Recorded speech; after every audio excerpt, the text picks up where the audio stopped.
بسم الله الرحمن الرحيم.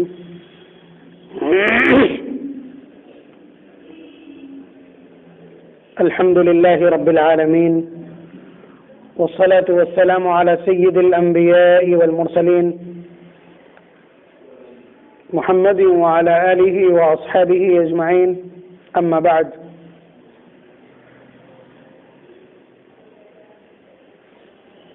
أعوذ بالله من الشيطان الرجيم. بسم الله الرحمن الرحيم.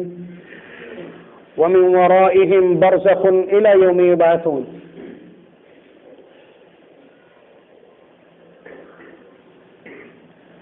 بات چل رہی تھی تجہیز و تکفین کی کہ مرنے والے کے تعلق سے زندہ رہ جانے والوں پر 4 چیزیں فرض ہیں: غسل دلانا، کفن پہنانا، نماز جنازہ پڑھنا اور دفن کرنا. تو غسل تک کی بات تو ہو گئی تھی. غسل کے سلسلے میں یہ بات اگر عرض کر دی تھی تب بھی اور نہیں عرض کی تھی تب بھی سمجھ لیں کہ غسل بہت جلد کرا دیا جانا چاہیے، اس لیے کہ جب تک آپ میت کو غسل نہیں کراتے وہاں قرآن کریم تلاوت نہیں کی جا سکتی. اور اس کے لیے سب سے زیادہ ضروری کیا ہے؟ آپ کا ہائے واویلا، آپ کا شور شرابہ، لوگوں کا اکٹھا کیے جانا، سینہ پیٹنا، یا پھر سوال و جواب سے پہلے قبر کے اس سخت ترین مرحلے سے گزرنے سے پہلے اس کے لیے یہاں سے ایصال ثواب کا بھرپور انتظام کرنا. تو اس لیے انتقال کے بعد جلد ہی اس کو غسل کرا دیں. کفن موجود نہ ہو تب بھی سادی چادریں اڑائی جا سکتی ہیں، ورنہ سب سے پہلا کام یہی کیا جانا چاہیے. اور اس سلسلے میں عجلت مستحب ہے، عجلت وانچت ہے، جلدی کیا جانا چاہیے.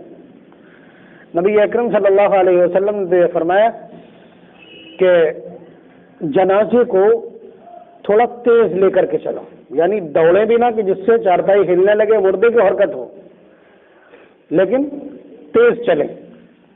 اس سلسلے میں روایات ہیں کہ تم جلد از جلد اس کو دفن کر دیا کرو، اس لیے کہ اگر وہ نیک ہے تو قبر اس کا انتظار کر رہے، اس کا بہترین ٹھکانہ ہے، اللہ تبارک و تعالیٰ کی طرف سے اسے اکرام ملنے والا، اسے جلدی پہنچاؤ.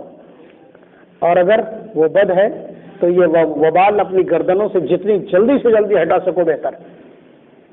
روایت کے الفاظ ہیں تو جلد از جلد تدفین ضروری ہے. کسی شخص کا انتظار کرنا درست نہیں ہے. ولی اگر نہیں ہے تو ولی کا انتظار کیا جا سکتا ہے اس وقت تک جب تک یہ یقینی ہو کہ لاش کو کوئی نقصان نہیں پہنچے گا، ڈیڈ باڈی کو کوئی نقصان نہیں پہنچے گا، موسم اچھا ہو تو ولی کے لیے انتظار کیا جا سکتا ہے. ورنہ یہ انتظار نامناسب ہے. کیا کرے گا انتظار کروا کر کے؟ وہ شخص انتظار کروا کے کیا کرے گا؟ میں نے اب تک اپنی اس چھوٹی سی زندگی میں سب سے زیادہ جھوٹ بولتے ہوئے انہی لوگوں کو دیکھا ہے جو جنازے میں شرکت کے لیے آ رہے ہوتے ہیں اور جن کی وجہ سے جنازہ رکا ہوتا ہے. یہاں سے 100 کلومیٹر کی دوری پہ ہوں گے اور کہیں گے بس قریب آ گئے 20 کلومیٹر ہے. پھر پوچھیے آپ 1 گھنٹے کے بعد تو تھوڑا سا آگے بتا دیں گے.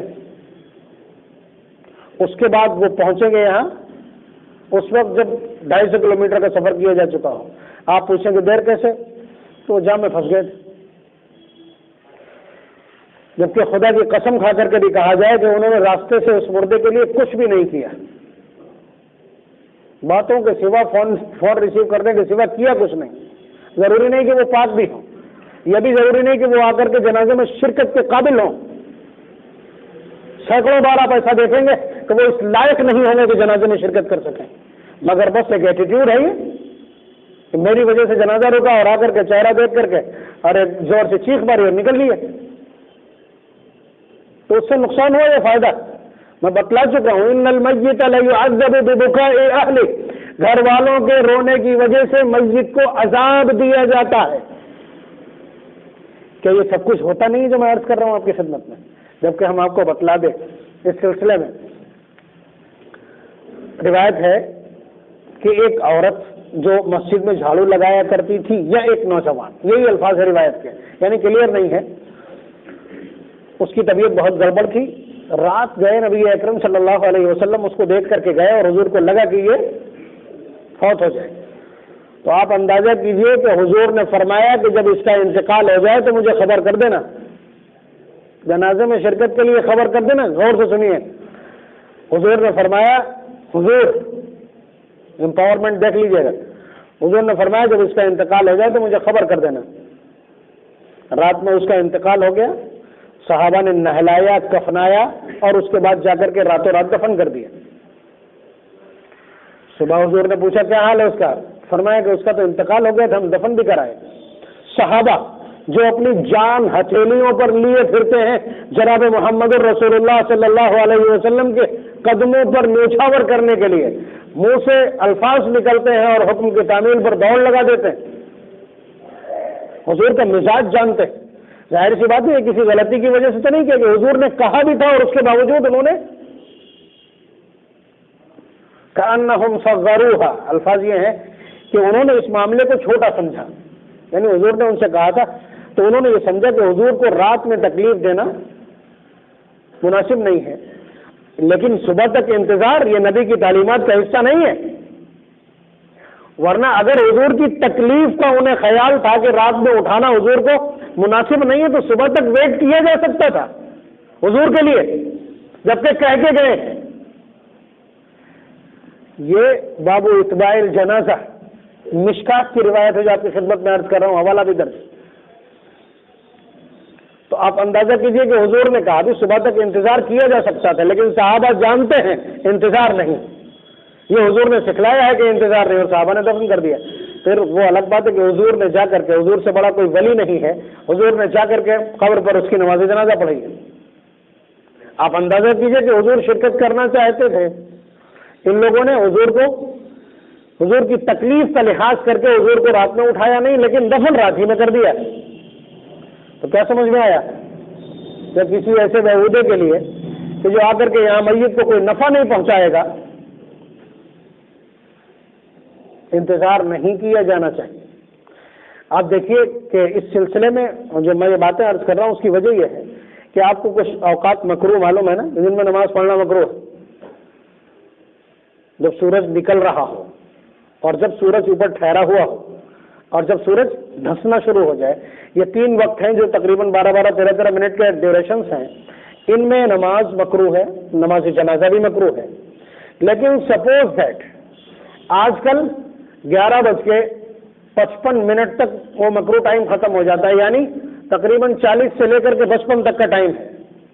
اگر وہ جنازہ 11:42 پہ لایا جاتا ہے تو اب مستحب وقت کا انتظار نہیں کیا جائے گا، اسی مکروہ وقت میں نماز جنازہ پڑھی جائے گی اور یہ پڑھنا درست ہے. سمجھ میں آیا کچھ؟ یعنی اب کتنی دیر ہے بتائیے. آپ مثلاً 11:42 کے اوپر یا 11:45 کے اوپر جنازہ لے کے آ رہے ہیں، ٹھیک ہے، 5 منٹ کے انتظار میں بھی مستحب وقت شروع ہو جائے گا. شریعت کہتی ہے کہ نہیں، آپ فوراً پڑھیے، نو ویٹ، انتظار نہیں کیا جائے گا. یہ اتنی سختیاں ہیں اس معاملے میں اتنی سختیاں ہیں، اس کے باوجود جو حالات ہیں بہت طبیعت اڑتی، بہت طبیعت کو تکلیف ہوتی ہے کہ شریعت کا اس طرح سے مذاق، اور کھلے عام مذاق، کوئی ایک نہیں جو اتنی دم رکھتا ہو کہ وہ فلانے، بلکہ اب یہ فیشن بن گیا، جس کو زیادہ دیر تک روکا جائے تو اس کا مطلب یہ ہے کہ اس کے چاہنے والے بہت ہیں. مجھے لگتا تو یہ ہے جس طرح کی حرکتیں معاشرے میں جاری، نبی کی سنت، نبی کا طریقہ کسی کو پسند نہیں. بہرحال اگلی بات، نماز جنازہ کون پڑھائے گا؟ نماز جنازہ کون پڑھائے، اسے بھی غور سے سننے کا ہے. بادشاہ وقت اگر خلیفہ ہے، امیر المؤمنین ہے، تو وہ پڑھائے گا، کوئی روک نہیں سکتا اس کو نماز پڑھانا واجب ہے. اور اگر خلیفہ موجود نہیں تو خلیفہ کا نائب اس علاقے کا جو ہے وہ پڑھائے گا. اس کا بھی نماز جنازہ پڑھانا اور اس سے پڑھوانا واجب ہے. اگر وہ موجود نہیں ہے تو قاضی یہ والا قاضی نہیں جو رجسٹر لے پھرتا نکاح پڑھانے کے لیے، جسے الف سے با معلوم نہیں، ہر شہر میں ایک آدھا ایسے پلا ہوا ہے. قاضی کا مطلب ہے مجسٹریٹ، جو ڈی ایم کا پاور ہے، اسی طرح سے قاضی ہوتا ہے. یہی الفاظ ہیں عربی میں. جو مجسٹریٹ کا کیا نام ہے ٹرانسلیشن ڈھونڈیں گے تو وہی جو مجسٹریٹ کا پاور ہے وہی قاضی کا پاور ہوتا ہے. ضلع میں سب سے نمبر 1 پہ وہی جمعہ پڑھاتا ہے. تو قاضی موجود ہو تو وہ پڑھائے گا، اس کا نائب اگر موجود ہو، سب مجسٹریٹ اگر وہ موجود ہو تو وہ پڑھائے گا. یہاں تک وجوب ہے. ٹھیک ہے. اس کے بعد 5واں نمبر کس کا ہے؟ امام الحی، محلے کا امام. اگر اس کا ولی امام سے افضل نہیں ہے، ولی مطلب بیٹا فوت ہوا تو باپ ولی ہے، باپ فوت ہوا تو بیٹا ولی ہے بڑا، اور اگر بیٹا نہیں ہے تو پھر دادا ہے، پھر چچا ہے، بھتیجا ہے. اس طرح سے ایک ترتیب ہے پوری. یعنی ولی جسے پاور ہے نماز پڑھانے کا، اگر وہ محلے کے امام سے افضل نہیں، مثلا حافظ جی امامت کرتے ہیں محلے میں، حافظ صاحب امام ہے اور جو ولی ہے وہ عالم ہے، تو اس کو یہ آپشن ہے کہ وہ نماز پڑھائے، زیادہ افضل ہے. ورنہ امام الحی نماز پڑھائے گا، محلے کا امام. آج کل تو پہلے نمبر پہ سمجھیے، اس لیے کہ وہ 4 اسامیاں تو خالی ہیں. امام الحی، محلے کے امام کو کسی اجازت کی ضرورت نہیں ہے. محلے کے امام کو کسی کی اجازت کی ضرورت نہیں ہے نماز جنازہ پڑھانے کے لیے. یہ پیچھے سے اجازت دے جو ہوتا ہے، محلے کے امام کو نہیں. امام الحی ولی سے زیادہ طاقت رکھتا ہے. ولی کی موجودگی میں امام الحی نماز پڑھائے گا. اس کے بعد 6واں نمبر ولی کا ہے کہ ولی نماز جنازہ پڑھائے. اس کا پاور ہے. اس کا پاور اتنا ہے کہ اگر ان 6 کے علاوہ کوئی اور نماز جنازہ پڑھا دے، چاہے وقت کا ولی کیوں نہ ہو، تب بھی اس کو یہ امپاورمنٹ، یہ پاور حاصل ہے کہ وہ جا کر کے قبر پر نماز جنازہ پڑھ سکتا ہے یا نماز جنازہ کو دوبارہ پڑھ سکتا ہے. ورنہ کسی اور کو یہ اختیار نہیں ہے کہ نماز جنازہ دوبارہ پڑھے. دوبارہ نماز جنازہ کا بھی تماشا شروع ہوا ہے. یہ بھی سننے میں آتا ہے برابر. ایک بار کے بعد دوبارہ جنازہ نہیں پڑھا جا سکتا، الا یہ کہ ولی نے نہ پڑھا ہو تو، اور محلے کے امام نے نہ پڑھایا ہو. بات سمجھ گئے آپ؟ اس سلسلے میں جو وصیت کی جاتی ہے، اس وصیت کی کوئی ویلیو نہیں ہے. کان کھول کر کے سنیں. مرنے والا اگر یہ کہہ جاتا ہے کہ فلاں میری نماز جنازہ پڑھائے گا تو اس کا اعتبار نہیں، اس لیے کہ یہ کام اس کے ہے ہی نہیں. یہ کام تو باقی رہ جانے والوں کے ہیں، وہ طے کریں گے نا.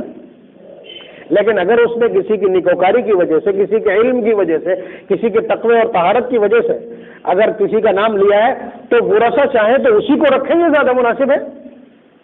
لیکن یہ حق کس کا ہے؟ پیچھے رہ جانا. فرض کس کے ذمہ ہے؟ پیچھے رہ جانے والوں کے. اس لیے وہ طے کریں گے.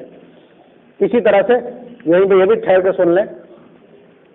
اگر مرنے والا یہ کہہ گیا کہ میں مر جاؤں، فلاں کو ہاتھ لگانے مت دینا، فلاں کو جنازے میں شریک مت ہو دینا، فلاں بھائی کو میرے مٹی میں ہاتھ مت لگانے دینا، یہ سب واہیات حرکتیں، ان کا کوئی اعتبار نہیں ہے شریعت میں. بات آپ سمجھ رہے ہیں؟ یہ اس کے اختیار سے باہر کے امور ہیں، وہ نہیں طے کرے گا. اس لیے کہ یہ جو شخص ہے جس کے لیے وہ انکار کر کے گیا، اس کے کاندھوں پر فرض ہے نماز جنازہ، کفن، دفن، غسل. یہ فرائض علی الکفایہ ہے، تو اس کے کاندھوں پر بھی تو وہ اپنا فرض ادا کرنے آ رہا، کوئی نہیں روک سکتا اس کو.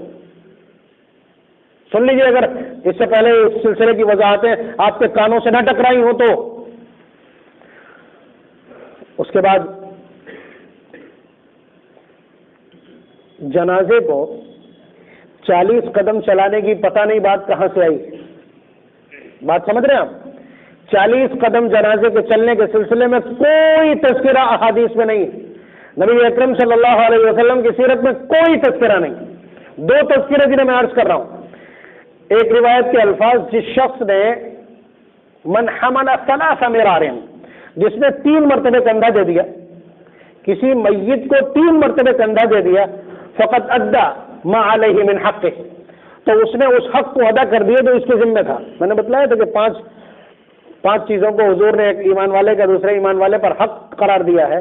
اس میں اتباع الجنازہ، جنازے کے پیچھے چلنا، یہ بھی انہی حقوق میں سے ایک حق تھا. تو اس لیے حضور نے فرمایا کہ جس نے 3 مرتبہ، یہ مشکات کی روایت ہے براہ راست، جو میں ابھی متن دیکھ کے آیا ہوں، کہ یہ جس شخص نے 3 مرتبہ کاندھا دے دیا، اس نے حق ادا کر دیا. ایک دوسری روایت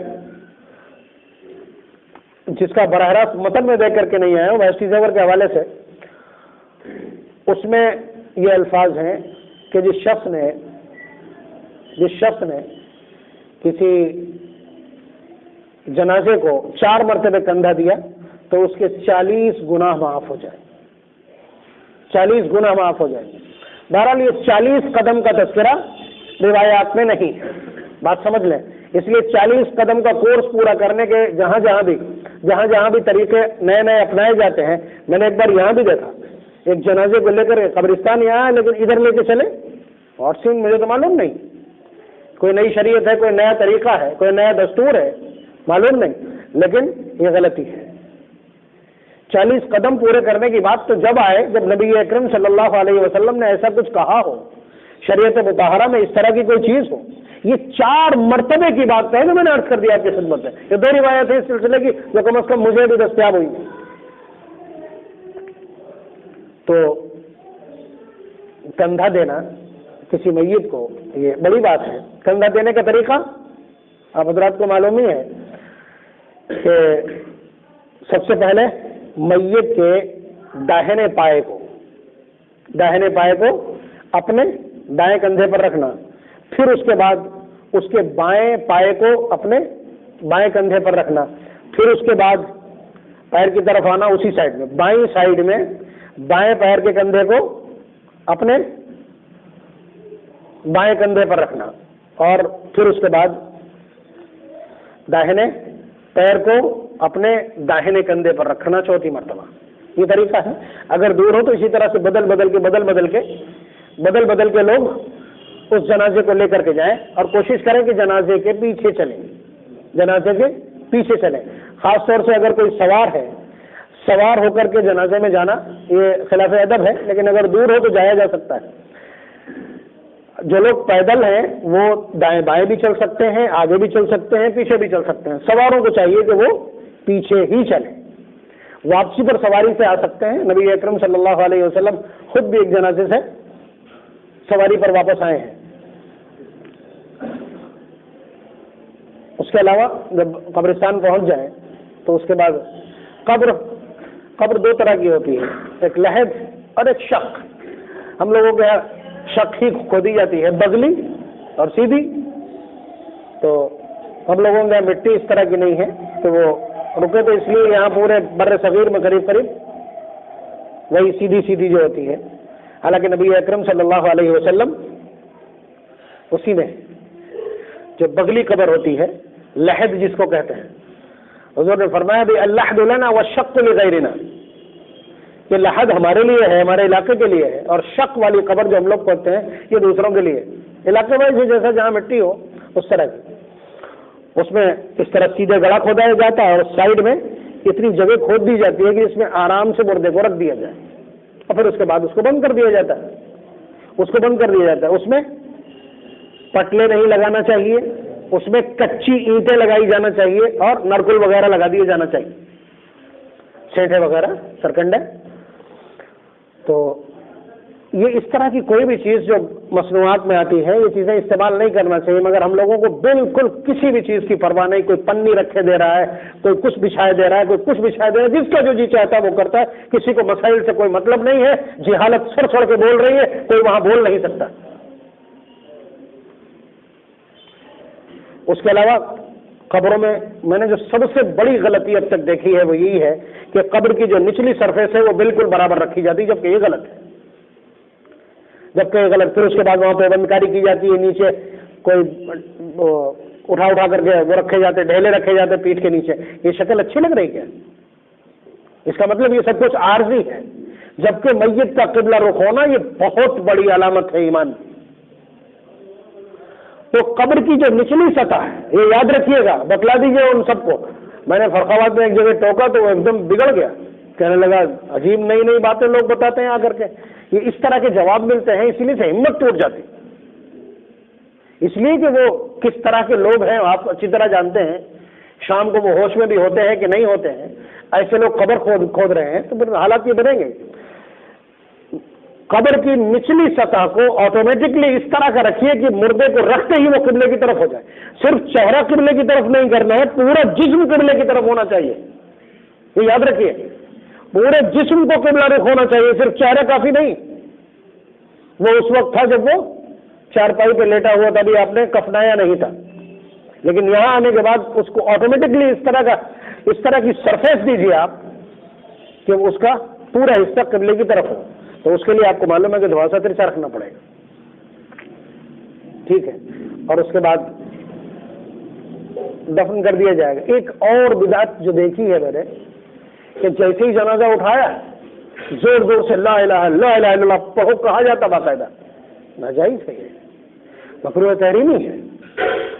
زور سے ذکر کرنا یہ مکروہ تحریمی جنازے کے پیچھے، کچھ بھی پڑھنا، پڑھیے خالی مت رہیے، بات مت کیجیے، وہ الگ بات ہے، لیکن یہ اس طرح سے کہیں کہیں تو آوازیں میں لا کے پڑھا جاتا ہے، تداعی کے ساتھ زور زور سے، غلط۔ اس کے علاوہ ایک بات اور عرض کر دے جاؤ، قطعی سدھارنے ہی نہیں آ رہے۔ جنازہ پڑھتے وقت جب جب اللہ اکبر کیا جاتا سب کی ٹوپیاں اوپر ہو جاتی، سب آسمان دیکھنے لگتے ہیں، یہ کہاں سے آیا؟ یہ کہاں سے آیا؟ غلطی ہے، بڑی غلطی ہے۔ نبی اکرم صلی اللہ علیہ وسلم کے الفاظ تو یہ ہے کہ تم لوگ نماز کی حالت میں آسمان کی طرف مت دیکھا کرو ورنہ تمہاری آنکھوں کی بینائی سلب کر لی جائے گی، اندھا کر دیا جائے گا تم کو۔ پتہ نہیں کہاں سے۔ اس لیے اہتمام کے ساتھ اس سے روکنے کی کوشش کریں، پاس میں کوئی کر رہا ہے کرنے دیجیے۔ ہم نے تو بعض اماموں کو دیکھا یہ حرکت کرتے ہیں، بڑی عجیب سی صورتحال ہے۔ اسی لیے میں یہ کہہ رہا ہوں کہ یہ دو مراحل ایسے ہیں جہاں ٹینڈنسی چل رہی، جہالت سے جو کچھ چلا آ رہا ہے وہی چل رہا ہے۔ کوئی صاحب اناج ساتھ میں لیے جا رہا ہے، پتہ نہیں کیا وہاں چکی کی آٹا گیہوں پسوانے جا رہے ہیں، کیا ہے یہ؟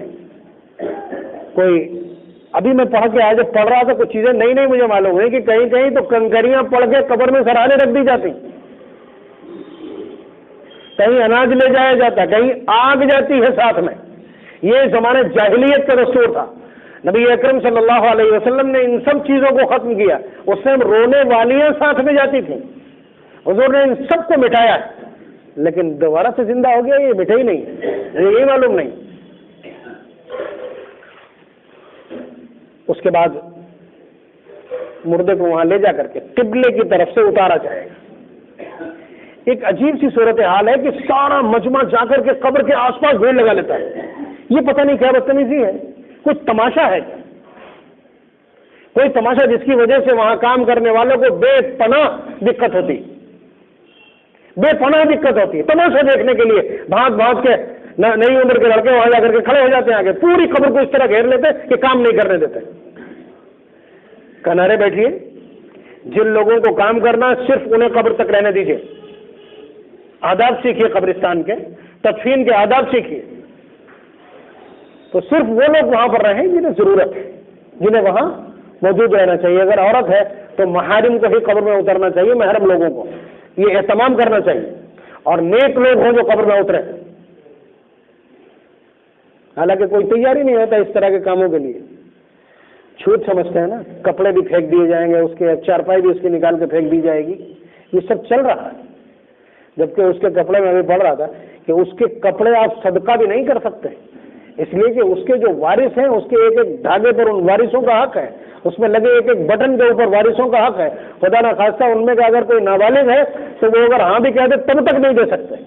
اگر سارے وارث بالغ ہیں اور سب اپنی خوشی سے وہ سب صدقہ کرنے پر راضی ہیں تو جس کو جی چاہیں دے دیں، لیکن یہاں صورتحال یہ ہے کہ ان کپڑوں کو لے گا کون؟ جس طرح وہ مرگھٹ میں پھینک کے آتے ہیں اسی طرح یہاں بھی پھینکے ہی جا رہے ہوں گے۔ حالات بہت ابتر ہیں۔ رویا خوب جا رہا ہے تماشا کر کر کے، ہاتھ پیر پٹک رہا ہے، کوئی بال نوچ رہا ہے، کوئی کپڑے پھاڑ رہا ہے، لیکن کوئی غسل دینے کے لیے تیار نہیں ہے۔ یہ محبت کا تماشا ہے، یہ محبتوں کا تماشا ہے۔ اس لیے اس ساری صورتحال کو دیکھیے، سمجھیے کس طرح کیا کیا جانا ہے، اسے ذہن میں رکھیے۔ اب اس کو قبر میں اتار دیا جائے گا، اس کے جو بند ہے وہ کھول دیے جائیں گے، اس کے جو بند ہے وہ کھول دیے جائیں۔ خدا کے لیے قبر میں پہنچنے کے بعد کسی کا چہرہ وغیرہ مت کھولیے، اور عورت کا چہرہ کھولنے کا مطلب یہ ہے کہ آپ نے اپنی عاقبت برباد کر لی۔ جو کھولے گا وہ سمجھ لے گا اس نے اپنی عاقبت برباد کر لی۔ اتنی بھیڑ کے سامنے مرنے کے بعد اس بے بس کی بے آبروئی، اس کی بے غیرتی، بے حیائی اور اس کی ردائے عفت اتارنا، شرم نہ آئی معاشرے کو؟ تو بہرحال اس میں رکھ دیا جائے گا، اور اس کے بعد پھر جس طرح سے آپ لوگ کرتے ہیں تختے سے اس کو بند کر دیا جائے گا۔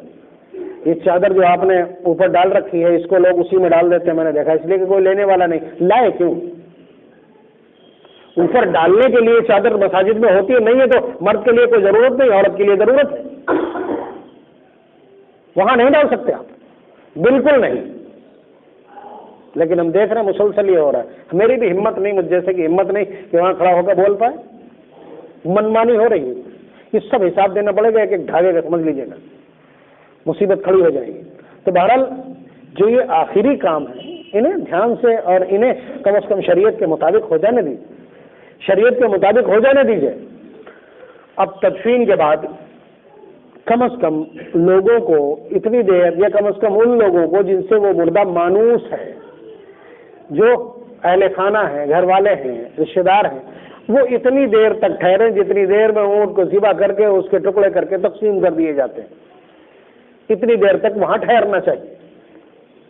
اور پھر اس کے بعد کچھ بھی پڑھا جا سکتا ہے، کچھ بھی پڑھا جا سکتا ہے۔ یہ اس لیے کہ نبی اکرم صلی اللہ علیہ وسلم نے حضرت سعد بن عبادہ رضی اللہ تعالیٰ عنہ کو دفن کرنے کے بعد ان کی قبر پر سبحان اللہ بہت دیر تک، الحمدللہ کافی دیر تک، اللہ اکبر کافی دیر تک پڑھا تھا، اور پھر صحابہ کے پوچھنے پر بتلایا تھا کہ ان کی قبر نے ان کو بہت زور سے دبایا تھا، لقد ضم ضمۃ، بہت زور سے بھینچا تھا۔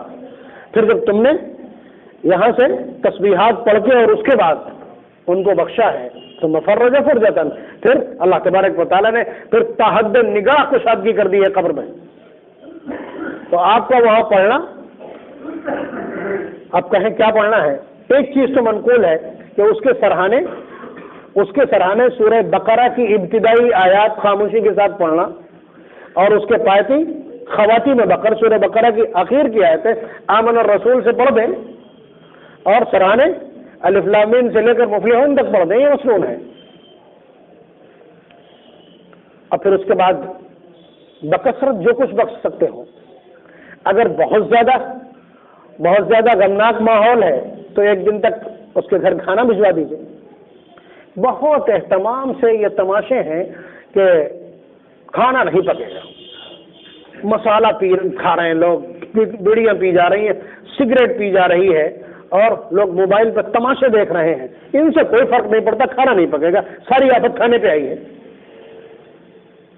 شریعت یہ چاہتی ہے کہ آپ کا نظام جو کا تو رہے، جتنا آپ اپنے معمول کو اپنی جگہ پر رکھ پائیں گے اور اپنے شیڈول کو ایز اٹ از رکھ پائیں گے، اس کا مطلب یہ ہے کہ آپ نے اللہ کے فیصلے کو بڑی رضا اور تسلیم کے ساتھ مانا ہے۔